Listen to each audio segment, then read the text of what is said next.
Affiliates tips para sumakses.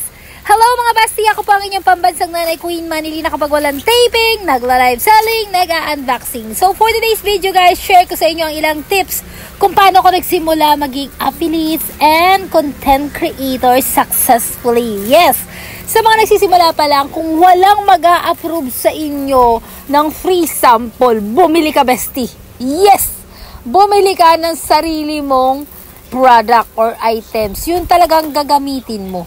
Yes, mamumuhunan ka muna.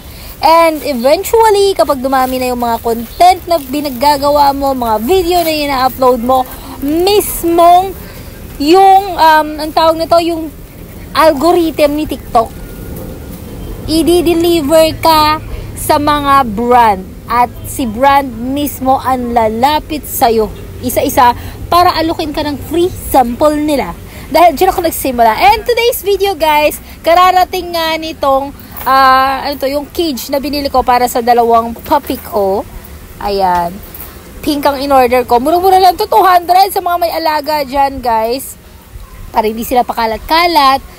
Para hindi ka mahirapang magsunod ng mga mga dumi nila is lagay mo muna sa cage. Ang ganda nitong cage na to kasi meron din siyang yung tray na sahuran ng mga poops nila, ng mga wiwi nila para hindi ka na mahirapan. O, di ba? Bongga-bongga yan, murang-mura.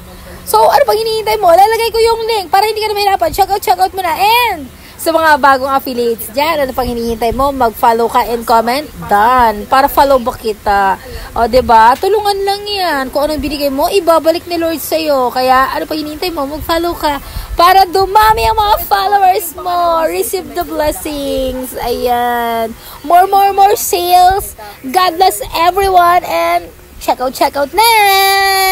Love you.